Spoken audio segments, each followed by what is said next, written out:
तपाईँलाई स्वागत छ मान्छेका कथामा। मान्छेसँग दुःख हुन्छ, सङ्घर्ष हुन्छ, मिहिनेत हुन्छ, माया प्रेम हुन्छ, त्यसका पनि आफ्ना छुटछुटै कथाहरू छन्।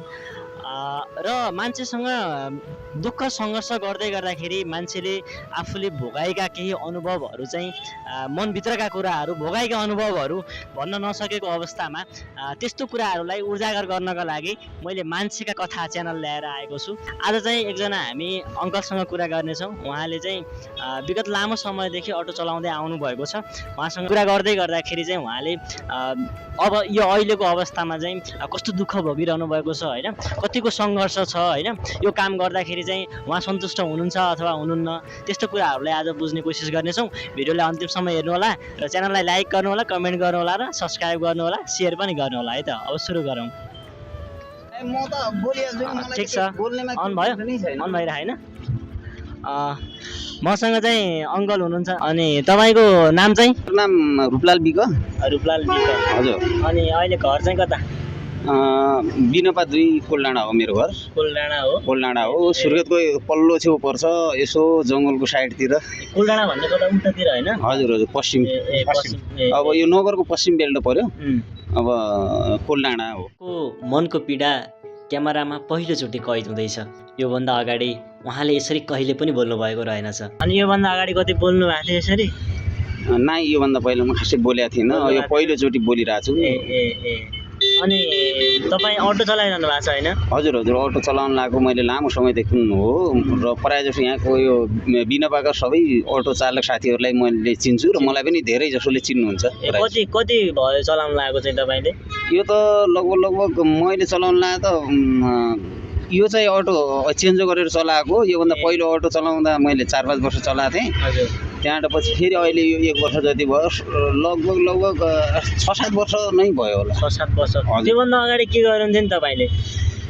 अब त्योभन्दा अगाडि त मेरा जीवनका कथाहरू धेरै लामा छन्। अब ती चाहिँ नि सबै तपाईँको क्यामेरामा कैद गर्ने हो भनेपछि घन्टौँ बित्न सक्छ। किन भन्दाखेरि म पूर्व पिएलए जनमुक्ति सेनाको मान्छे हो र जनमुक्ति सेना हुँदै आउँदाखेरि अब स्थायी रूपबाट अब स्थानीय लेभलमा बस्दाखेरि त्यहाँ घुलमिल हुन पनि गाह्रो भयो केही समयसम्म होइन। अब घुलमिल हुन गाह्रो भयो। त्यस पछाडिको अवधिमा अहिले चाहिँ नि सामाजिक हिसाबबाट पनि अब त्यो ठाउँमा राम्रै प्रभाव परिरहेछ र अहिले अब आफूले गरी खानको लागि एउटा अटो चलाइरहेछ। अटोबाट अब जीविका पार्जन गर्न धौधौ भएको छ भनौँ। मेरो करिबन 19 कटेर 20 वर्षको उमेरमै लगभग नेपाली सेनामा भर्ती हुने उमेर हो। म एकचोटि भर्ती हुन पनि गएको काम। त्यस पछाडि चाहिँ म माओवादी सेनामा चाहिँ कार्यरत भएर। उहाँको सोच विदेश जाने नभई आफ्नै देशमा बसेर परिवारको लागि केही गर्ने भन्ने रहेछ। उहाँको जीवनमा धेरै बाधाहरू आएछन्। विदेशतिर गएर पैसा कमाउने भन्ने त्यस्तो केही भएन? नै, विदेशतिर जाने भन्ने हो। घरका मान्छेहरूले पनि जानुपर्छ भन्थे। अब मैले सक्दो परेछ अब नेपालमै केही गर्न सकिन्छ कि केही चाहिँ नि यहीँ मेहनत गरेर भए पनि आफ्नो जान परिवारहरूलाई पाल्न सकिने वातावरण यदि तयार भयो भने किन विदेश जाने भन्ने मेरो भावना हो। तर यो सङ्घर्षमै जिन्दगी बित्यो। के भयो भन्दाखेरि अब मैले चाहिँ गल्ती गरेँ। म अलि समयमै विदेश जानु पर्थ्यो र विदेश जान पनि गइएन। यहाँ पनि कमाइ खाने वातावरण व्यवस्थित नभइसकेपछि अब के भयो भन्दाखेरि अहिले चाहिँ अलि गाह्रो अवस्था भएको छ कि मेरो पारिवारिक अवस्थामा। र अहिले विदेश जानको लागि म तयारी भएँ, काठमाडौँतिरसम्म पनि पुगेँ। तर उमेरले चाहिँ नेटो काट्यो। किनभने मेरो चाहिँ उमेर चाहिँ 44 वर्ष पुगिसक्यो। यसले गर्दाखेरि म विदेश जान सक्दैन। अब युरोप कन्ट्रीहरूमा जान मिल्दो रहेछ। अब त्यहाँ जानको लागि आर्थिक अब आफूसित छैन। तर केही खाडी मुलुकहरूतिर जाने चाहिँ मेरो चाहना हो, त्यो चाहिँ पुरा भएन। अटो चलाइरहँदाखेरि विगत लामो समयदेखि चाहिँ कतिको सङ्घर्ष हुँदो रहेछ होइन, कतिको दुःख हुँदो रहेछ, त्यो अवस्था कसरी बुझ्नु हो तपाईँले चाहिँ? अब यस्तो छ, अटो चालकहरूको भविष्य नै अन्धकार छ। पहिलो कुरा पीडाको त कुरै छोडिदिनु। पीडा त हामीलाई कति छ त्योभन्दा पनि हाम्रो भविष्य अन्धकार छ कि, किन भन्दाखेरि भविष्य छैन। हुन्छ, अटोवालाको भविष्य नै अन्धकारमा छ अरे। उहाँहरूको पीडा न नगरपालिकाले बुझेको छ अरे, न ट्राफिकले नै। उहाँको पीडा उहाँ आफैले बुझेर बोलिरहनु भयो। किन छैन भन्दाखेरि अब अटोमा सबैभन्दा ठुलो समस्या त चाहिँ विभिन्न ठाउँमा चाहिँ नि ट्राफिक प्रहरीहरूले चाहिँ नि यो अटोलाई चाहिँ नि एकदमै चेक गर्ने हर ठाउँमा चाहिँ नि पैसा तिर्न पर्ने। अब त्यति भएन भने ट्राफिक कार्यालयमा पैसा तिर्न पर्ने, नगरपालिकामा पैसा तिर्न पर्ने, त्यसपछि यातायातमा पैसा तिर्न, विभिन्न ठाउँमा चाहिँ नि हामीले चाहिँ कर उठाउँदा उठाउँदै यो चाहिँ हामीले कमाउने एउटा स्रोत जुन छ, यसमा हामीलाई चाहिँ नि बहुत दिक्कत भएको छ पहिलो कुरा। अब दोस्रो कुरा के छ, अटो चलाउँदाखेरिका सङ्घर्षहरू भन्नुहुन्छ भने पेसेन्जरसित पनि अब 5 रुपियाँको लागि ठुलै चाहिँ नि झगडा जस्तै हुन्छ। तर कतिपय अब लागेको तोकेको भाडाभन्दा पनि कम मूल्यमा पनि पुग्नुपर्ने बाध्यता छ पेसेन्जरहरूलाई। नबोकी नहुने नत्र भने दिउँसोको यो टन्टनापुर घाममा यहाँ बसेर चाहिँ अटो पनि यस्तो तात्तिएको हुन्छ कि चाहिँ आयरनमा हालेको फलाम जस्तो भएको हुन्छ कि दिउँसोको त तात्तिएर करि पनि यहाँ भित्र आफै बस्ने अवस्था हुँदैन। अब कोही पेसेन्जर भेटियो भने पनि ट्याक्क चाहिँ राख्यो सर हिँड्यो भने के हुन्छ भन्दा अलिकता चिसो अलि शीतलोको अनुभूति हुन्छ। नत्र भने बस्नु पर्यो, दिउँसो चाहिँ निकै गर्मी हुने यो समय यो सिजनमा चाहिँ यस्तो हुन्छ। चिसो सिजनमा फेरि लास्टै चिसो हुने के चिसो हुने। अब चाहिँ नि मान्छेहरू भेटिँदैनन्। अब यहाँ चाहिँ नि मान्छे खोज्दा खोज्दै चाहिँ बजारभरि घुम्दा घुम्दै चाहिँ नि 200-300को तेल खर्च भइजान्छ। फेरि रित्तै घुम्नुपर्ने हुन्छ अवस्था, निकै चाहिँ नि गाह्रो छ। अब फेरि साँझ पख ट्याक्क 1000सम्म लिएर बुढीलाई नदिने हो भने त्यहाँ पनि समस्या छ फेरि। अब दिउँसो चाहिँ कमाइ नभइदिने हाम्रो रोजगार भनेको यही छ। अब यसमै निर्भर भएर 2-3 जना जहान परिवारहरू हामीले पाल्नुपर्ने अवस्था हुन्छ। अब यो अवस्थामा कमाइ पनि नभइदिने अनि चाहिँ दिसभरि तेल खर्च भइदिन्छ, घाममा बस्नुपर्छ। फेरि चाहिँ नि साँझपख घर अलिकता पैसा भएन भने बुढीको अब खिचखिच सुन्नु पऱ्यो, पचाउनु पऱ्यो, सहनु पऱ्यो। अब सहनुभन्दा अर्को विकल्प चाहिँ छैन। कमाइ हुन्छ तर कहिले कमाइ नै हुँदैन। जति कमाइ भए पनि बेलुका आफ्नो श्रीमतीलाई कमाइ भएको पैसा देखाउँदा श्रीमतीको अनुहारमा सधैँ एउटै खुसी भने हुँदो रहेनछ। हुन पनि कसरी नहोस्, पुरा श्रीमानकै आशले त परिवार चलेको हुन्छ। जीविकोपार्जन गर्नलाई चाहिँ अलिक गाह्रै भयो होइन? गाह्रो त निकै गाह्रो हो यो। यसमा के छ भन्दाखेरि म तपाईँहरूलाई एउटा कुरा भन्छु, यसमा आफ्ना लागि चाहिँ एकदमै ठिक छ। मेगासिरी किनेर खायो, चुरोट किनेर खायो, चिया खायो, त्यहाँबाट यसो नास्ता गर्यो, यो चाहिँ एकदम इन्ट्रेस्टिङ सही छ। तर छोरा पाल्न छोरी पाल्न अलिकता पैसा चाहिँ ब्याङ्कमा जम्मा गरौँला भन्ने जो हामीले कल्पना गरेका छौँ, कल्पना त छ फेरि हामीसित, कल्पना चाहिँ छ।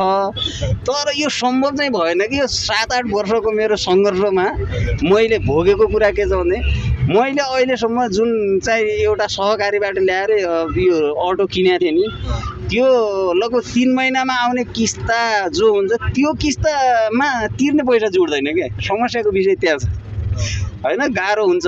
तर के छ भन्दाखेरि अलि चाहिँ मेहनत चाहिँ नगर्ने होइन, मेहनत गरिन्छ त्यहाँपछि अब केही ऋण गरिन्छ अनि चाहिँ तिरिन्छ। अनि अटो बिग्रिदियो भने झनै समस्या। अब यस्ता चाहिँ चुनौतीहरू छन्, समस्याहरू छन्। अझ यही माथि ठुलो समस्या भनेको नगरपालिकाले हामीहरूलाई अटोवालालाई कम्तीमा पनि अलिकता रेस्पेक्ट त छैन। एकदमै हामी चाहिँ मजदुर हो, सबै हामीले आफूलाई बुझ्ने दृष्टिकोण भनेको हामी मजदुर नै हो, काम गरी खाने वर्ग हो, हामी काम गरेर खान्छौँ। तर नगरपालिकाले के गर्छ भन्दाखेरि यिनीहरू लुट्ने हुन् भनिरहेछ कि यो धेरै चाहिँ अभिव्यक्ति होइन साथीहरू। उनीहरूको दृष्टिकोणमा नजरमा के छ भने यिनीहरू चाहिँ अटोवाला चाहिँ लुटेर खान्छन् क्या, ठगेर खान्छन् क्या। पेसेन्जरहरूलाई चाहिँ नै लुट्छन् यताउता भन्ने शब्दहरू मैले केही कर्मचारीको मुखैबाट सुने। मैले चाहिँ यो कुराहरू चाहिँ मनमा एकदमै चिसो पस्यो। किन भन्दाखेरि हामी त तेल हालेको पैसा जस्तै मिनिमम अब 50 रुपियाँ भाडा हुने ठाउँमा एकजना पेसेन्जरलाई लिएर गयो भने त्यहाँ 20 रुपियाँको तेल खर्च हुन्छ होइन। अनि 20 रुपियाँको हाम्रो पसिना बगेको हुन्छ होइन। अनि चाहिँ नि 10 रुपियाँ हाम्रो चाहिँ फाइदा हुने भयो। किन भन्दाखेरि त्यसमा त हाम्रो चाहिँ लगानी छ नि त, 10 रुपियाँ त हाम्रो गाडीको चाहिँ पनि लगानी छ। यो कुरालाई हामीले अब सबैले बुझिदिनु पर्ने। अब कोही 1-2 जना ठगहरू पनि हुन सक्छन् होइन, लागेको भाडाभन्दा अलि अत्याधिक लगिदिनेवाला पनि होला। त्यो त पुलिसमा पनि छन्, नगरपालिकामा पनि हुन्छ। मतलब त्यो भाडाहरू यहाँ यो भाडादर नगरपालिकाले होइन छुट्याएको, भाडादर छुट्याएको समितिले हो। समिति पनि अहिले कामकाजका यहाँ छैनन्। समिति भने त नगरपालिका र ट्राफिक प्रहरीसित मिले भगत उनीहरू त छन्। अटो चालकलाई कुनै पनि सेवा सुविधा दिएको रहेनछ। उल्टो कर उठाउनमा नगरपालिका एकदमै अगाडि रहेछ। एकचोटि त नगरपालिकाले अटोहरू बन्द गर्नु पर्यो भनेर नगरपालिकाले नगर बस समेत ल्याएछ, तर विशेष कारणले उक्त नगर बस सञ्चालनमा भने आएन। किन भन्दाखेरि जतिखेर चाहिँ नगरपालिकाले के भनेको थियो भन्दाखेरि सबै अटोवालालाई समाप्तै गराइदिने तरिकाले नगर बस हाल्यो के। नगर बस हालेर या मिडियामा यस्तो तरिकाबाट चाहिँ नगरपालिका भाइरल भयो। अब चाहिँ सुर्खेतमा पुरै नगर बस सञ्चालन हुने भयो। अटोवालाको त के काम छ र? अटोको के काम छ? 20 रुपियाँमा यहाँबाट धुलाइबिट पुग्न पाइन्छ भने किन अटो चढ्ने भनेर कयौँ मान्छेहरूका कुरा सुन्न पर्ने के हामीले। त्यहाँबाट मलाई लाग्थ्यो ओहो अब त अटोवालाको भविष्य छैन यार, खतम भयो क्या जस्तो लाग्थ्यो। तर त्यो यथार्थ भएन। किन भन्दाखेरि त्यो 6 महिना नि टिकेन। ती नगर बसहरू कता गयो अहिले चाहिँ थाहा छैन। ती चाहिँ नगर बसलाई उद्घाटन गर्न आउने मेयर कता छन् त्यो पनि थाहा छैन। तर चाहिँ कर उठाउने कुरामा नगरपालिका एकदम चाहिँ ट्यालेन्ट छ है। एकदम परैबाट चिनिहाल्यो क्या यस्तो कुरामा। अरू साथीहरूलाई पनि चिन्यो होला नि। झ्याप समातेर तपाईँको चाहिँ रुट पर्मिट रहन्छ नगरपालिकामा गएर बनाउने त्यहाँ अटो लैजाने अरे हो। 4 दिन अटो बन्द भयो भने त हाम्रो त त्यसै नै समस्या भयो नि त। प्रत्येक ठुलो कुरा भएन। नियमित अटो चालकहरूले आफ्नो व्यवस्थापन पाएका छैनन्। यहाँ अटोहरू पार्किङ छैन। अनि यो ट्राफिकले लखेटिरहेको छ। चोकमा बस्न दिया छैन। अनि कमाउनुको लागि त हो हामी रोडमा निक्लेको। चोकमा अब तपाईँहरूको कुनै ठाउँमा पनि तेरो पार्किङ सिट कहाँ छ देखा भन्छ ट्राफिकले। नगरपालिकाले यो तेरो रोक्ने पार्किङ होइन कि सुर्खेतमा अटोको एकदम उ गरिदिनु पर्यो, समाप्त गरिदिनु पर्यो अटो कि पार्किङ दिनु पर्यो। सेवा सुविधा नगरपालिकाले र यो हाम्रो जो पनि समितिहरू छन् यिनीहरू मिलेर रेड लिस्ट टोक्ने सबै गर्ने, यिनीहरू कर उठाउने, तर हामीलाई पार्किङको सुविधा दिएका छैनन्। बस मङ्गलगढीमा 40वटादेखि 60वटा पार्किङ दिएको छ। 60वटा सुर्खेतभरि 60वटा पार्किङ मात्रै, अरू अटो कहाँ जाने होइन। त्यस्तै अब पीडाहरू बोक्दै आइएको छ। अब त्यही दुःख लाग्छ। नगरपालिकाले पार्किङ हुनु पर्यो। अनि सब अटो चालकहरू सहज तरिकाले हिँड्न पाउनु पर्यो। अनि रेट दर राम्रो हुनु पर्यो। लागेको भाडा पब्लिकले दिनु पर्यो। अटोवालाले पनि लुट्नु भएन। 10 जना लुटेपछि 100 जना पुरै आइहाल्यो क्या त्यसमा। यी सबै अटो लुट्नेवाला हुन् भन्ने हो। त्यस्तालाई अब लुट्नेलाई एकदम नियन्त्रणमा लिनु पर्यो। त्यसपछि लगाएर अब हामीलाई सेवा सुविधा चाहिएको भनेको पहिलो प्राथमिकता हामीलाई पार्किङ चाहियो। त्यही नै हो। ठिकै छ, तपाईँले आफ्नो समस्याहरू भनिदिनु भयो।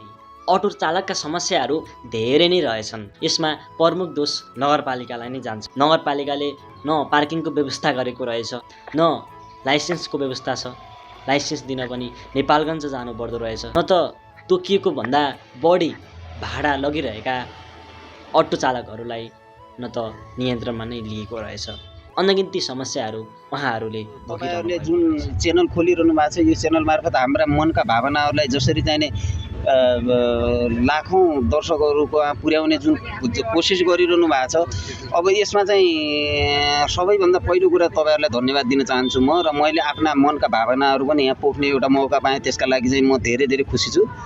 अहिले हेर्नेर अब हामीले यो भिडियो खिचिरहँदाखेरि पनि थुप्रै साथीहरू आउनु भएको छ। यो प्रायः जस्तो सबै साथीहरू अटो चलाउने साथीहरू नै हो। उहाँहरूलाई मनमा पीडा छ। पीडा भइसकेपछि अब केही कुराहरू भनौँ कि भन्ने एउटा प्रकारको हुन्छ नि मान्छेमा उत्सुकता। त्यसो भइसकेपछि सबै साथीहरू हेर्नेर आउनु भएको हो। र यो भिडियोलाई चाहिँ हेर्ने सबै मान्छेहरूले मन पराएर यसलाई चाहिँ लाइक कमेन्ट गरिदिनु भयो भने चाहिँ त्यसका लागि चाहिँ सबैलाई चाहिँ गरिदिनु होला भन्न म चाहन्छु। म आफ्नो व्यक्तिगत हिसाबबाट पनि अब यो भिडियो तपाईँहरूले हालिसक्नु भने म हेर्छु। र यो साथीहरू सबैले यो तपाईँको च्यानललाई चाहिँ लगभग हेर्नुहुनेछ भन्ने मेरो मनको यो भावनाहरू म राख्दै तपाईँहरूबाट अब लास्ट स्टेज त होला बिदा हुन्छ है त। धन्यवाद। हुन्छ, तपाईँलाई चाहिँ म धेरै धेरै धन्यवाद दिन चाहन्छु। किनभनेपछि यस्तो समस्या चाहिँ धेरै मान्छेले राख्न चाहनुहुँदैन। तपाईँले जो आर्ट गर्नुभएको छ त्यसको लागि तपाईँलाई धन्यवाद भन्न चाहन्छु। अब यस्तो समस्याहरू चाहिँ धेरै छन् होइन मान्छेहरूसँग। अब यस्तो हो, त्यो चाहिँ हाम्रो नगरपालिकाले आफ्नो यो नगर प्रहरीले अनि ट्राफिकले चाहिँ यस्तो उहाँहरूको लागि चाहिँ विशेष खालको ऐन कानुन ल्याएर चाहिँ त्यसलाई व्यवस्थापन गर्न सक्यो भने चाहिँ एकदम राम्रो हो होइन। किनभनेपछि काम भनेको सबैले बराबर गर्न पाउनु पर्ने हो होइन।